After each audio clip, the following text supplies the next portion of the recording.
श्री शिवाय नमस्तोभ्यम। हर हर महादेव भक्तों।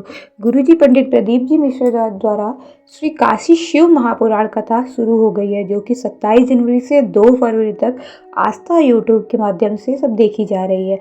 आज इस कथा का दूसरा दिन था और इस कथा के दूसरे दिन में हम कुछ पत्र बताएंगे आपको और कुछ उपाय जो पूज्य गुरुदेव जी ने उपाय के बारे में बताया कि आपको किस तरह की शिवलिंग अपने घर पर रखनी चाहिए और शिवलिंग अगर आप रखते हैं तो उसका क्या फल होता है, आप किस तरह की शिवलिंग रखने में क्या क्या फल होता है।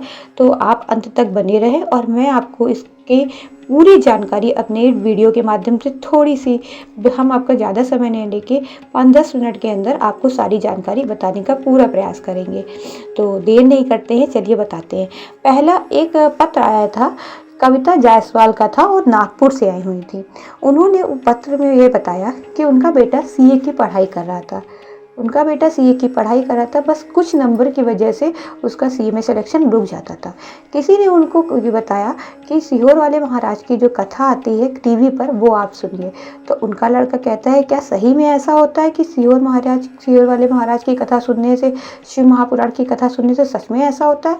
उसने क्या किया, वहाँ पर टीवी के माध्यम से वो कथा को सुनी और सुनने के बाद जब वो एग्ज़ाम देने गया तो बेलपत्र में शहद लगाकर बाबा शिव जी को जो चिपकाया जाता है वो वाला उपाय करके किया और उसका फाइनल सिलेक्शन सीए में हो गया। ये कविता जायसवाल अपने बेटे के बारे में बाबा से भोग लगाने आई थी। दूसरा था हितेश जी, एक पत्र लेके आए थे। उन्होंने ये बताया था कि उनके क्या था, पैरों में गठान हो गई थी। उन्होंने सब जगह दिखाया। डॉक्टर ने बोल दिया था कि ऑपरेशन करने के लिए बोला था और कहा था ये गांठ टेस्ट होने जाएगी, ये पता लगाया जाएगा कि कहीं ये कैंसर वाली गांठ तो नहीं है। तो उन्होंने क्या किया, बाबा को 1 लोटा जल चढ़ाया और बेलपत्र खाना शुरू किया। लेकिन वो उनको कह रहे थे हमने ये तो किया, लेकिन एक उपाय उन्होंने ये भी किया, जो बेलपत्र की पीछे वाली डंडी होती है उसको 22 दिन तक उन्होंने उस डंडी को अशोक सुंदरी वाली जगह पर चढ़ाया और कुंडकेश्वर महादेव का नाम कह के वो जो पीछे बेलपत्र की जो डंडी होती है उसको खाना प्रारंभ किया। उन्होंने कहा 22 दिन के अंदर मेरे जो पैरों में गठान थी वो ठीक हो गई और रिपोर्ट भी उनकी नॉर्मल आई है। वह बाबा को भोग लगाने आई थी। तीसरा पत्र जो है ऐश्वर्या जी पत्र लेकर आई थी। उन्होंने बताया कि वो बहुत दुख से निकल कर समझ लो खुशियों में आई हैं।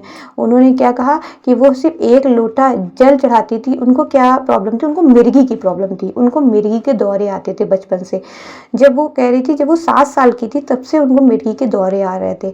अब वो 27 साल की हो गई। उन्होंने एक फुलेरा द्विज का एक उपाय पूज्य गुरुदेव जी ने बताया था शिवरात्रि में करने वाला, तो वो मिर्गी का उन्होंने उपाय किया और उन्होंने कहा और बाबा पर 1 लोटा जल चढ़ाया।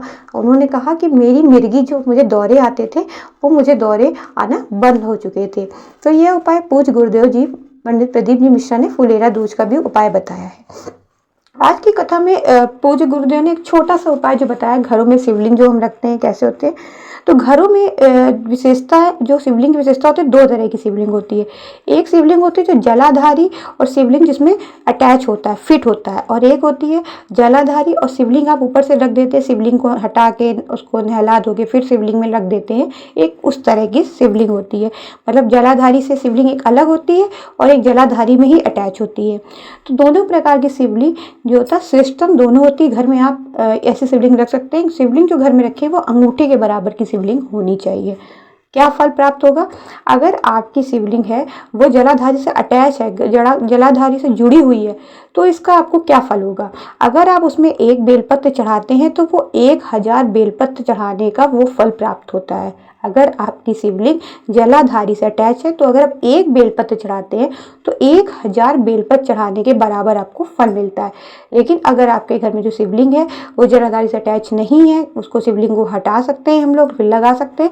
तो इस प्रकार की जो शिवलिंग होती है वो सहज गुड़ का फल देने वाली होती है, बहुत गुड़ का फल देने के लिए होती है। तो दोनों ही जो शिवलिंग होती है दोनों ही सिस्टम होती है। आपको इस वीडियो के में जो भी बताएगी जानकारी या उपाय अभी आपको समझ में नहीं आए हैं वो कमेंट में आप मुझसे पूछ सकते हैं। और एक उपाय बताया था कि बेलपत्र की डंडी जो पीछे की डंडी होती है तो उसको तोड़कर उसको अशोक सुंदरी के ऊपर चढ़ाकर वो खाने से जो भी गठान होती है, पैरों में कोई दिक्कत है, जिसके जोड़ों दर्द, हड्डी रोग कोई दिक्कत होती, तो वो ये उपाय करे और अपने सारे रोग दुख दर्द समाप्त करे। आपको मेरे द्वारा दी गई जानकारी कैसी लगी कमेंट बॉक्स में हर हर महादेव अवश्य लिखिए। श्री शिवाय नमस्तुभ्यम। हर हर महादेव।